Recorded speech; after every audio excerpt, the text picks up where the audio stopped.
right, let's talk about I wouldn't call it a grand finale, but the final Jedi Apprentice book.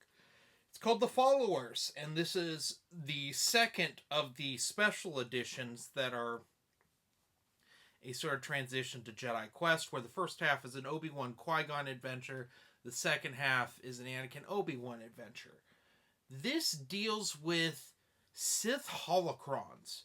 So in the Qui-Gon Obi-Wan segment, they are sent on a mission to follow this professor whose specialty is Sith history, and they believe he's going to get a holocron, and the cult of the Sith might be involved.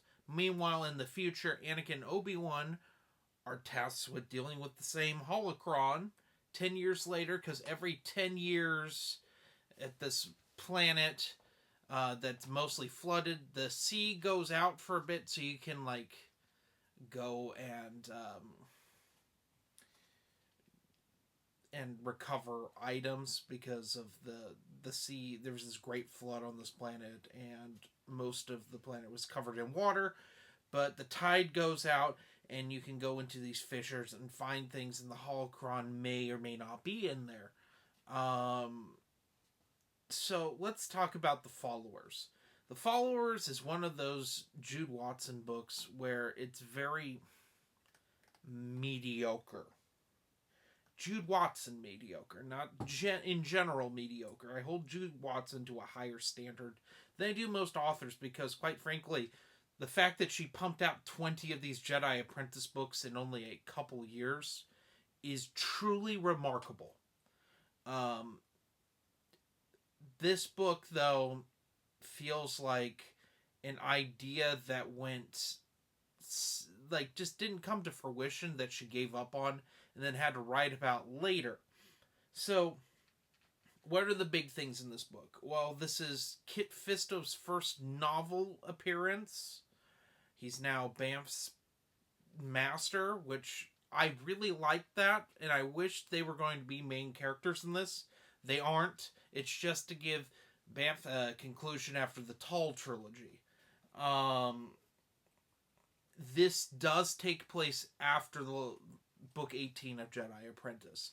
So unlike with the first one of these special editions, where it happened between Jedi Apprentice books, this happens at the end of the Jedi Apprentice timeline.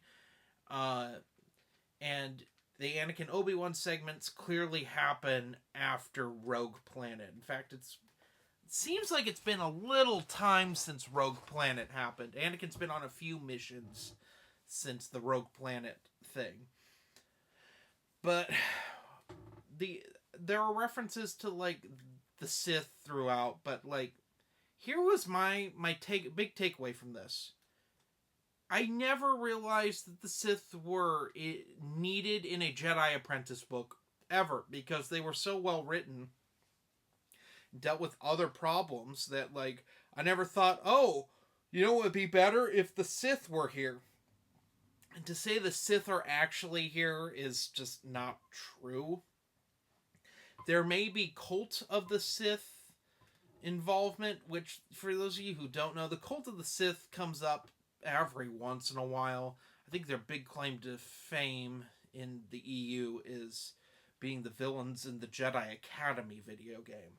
That's who you're going up against in that. And Jedi Outcast, they're in that too.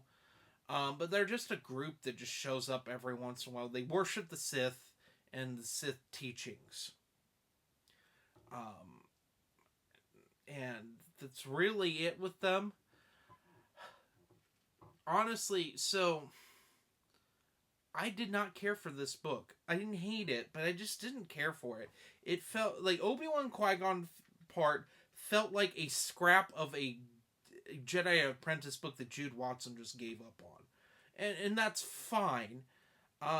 It's nice that it got recycled into this. But, like, whereas the first one of these really dealt with a plot line that was just left to the wayside, with the Chun family and what happens after Brooke Chun's death.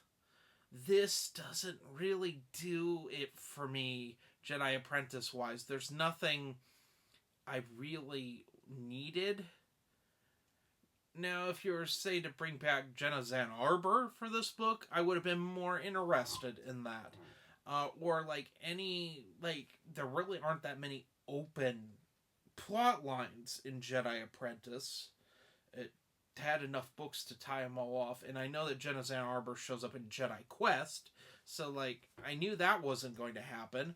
So, ultimately, it's just a weird story with a lot of, like, I think she wanted to set up some plotline stuff with Anakin Obi-Wan that isn't followed up on. For instance, near the end of this book, a ship shows up to kind of clean things up. Is it Tyrannus slash Count Dooku showing up? Is it the Cult of the Sith showing up? Is it Ship? The sentient ship? I highly doubt it was going to be Ship. Because that was not even thought up.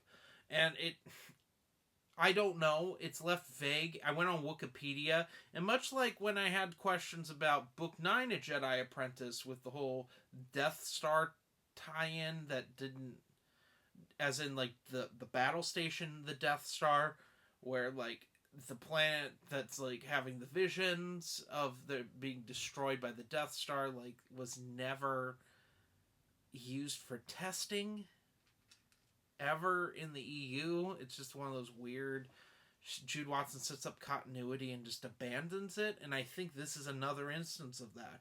There's some allusions to Anakin being powerful and possibly having the dark side in him, which, even if you're reading this chronologically, we know this.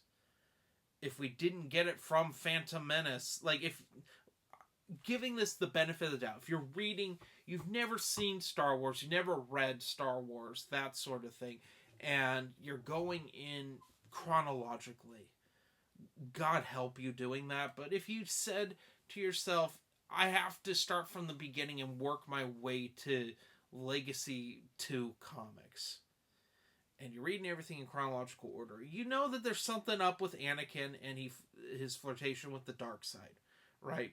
We saw it in Rogue Planet, and we kind of saw it in Phantom Menace. Like, we were warned that, hey, he's not all that he seems, and he has attachment issues. And in Rogue Planet, we saw Anakin take a step towards the dark side, although it was accidental and reactionary. It was very much a move to the dark side.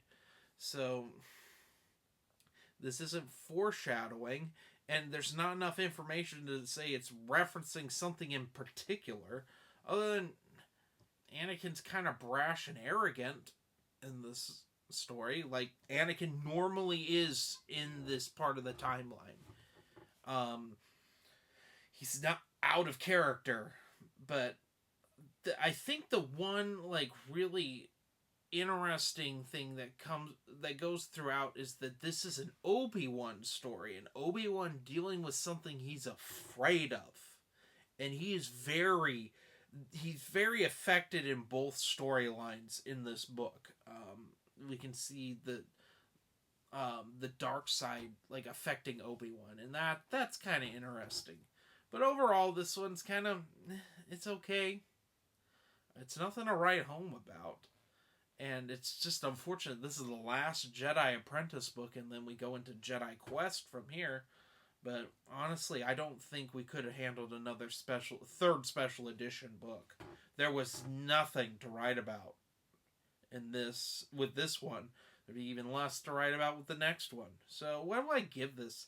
I'd probably give it like a 3.2 out of 5. It's very bland. It's a fast read, at least, and it's Jude Watson, so you know it's going to be quality.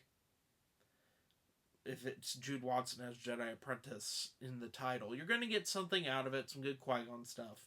But overall, this is one, probably, in my opinion, it's the weakest of all of them. Although I found Jedi Apprentice Book 9 more annoying than this. This felt like a cash grab. It just did. It's the only Jedi Apprentice book I said to myself, this feels like a cash grab. A decent enough written cash grab, but a cash grab nonetheless. So, anyway, have a nice day.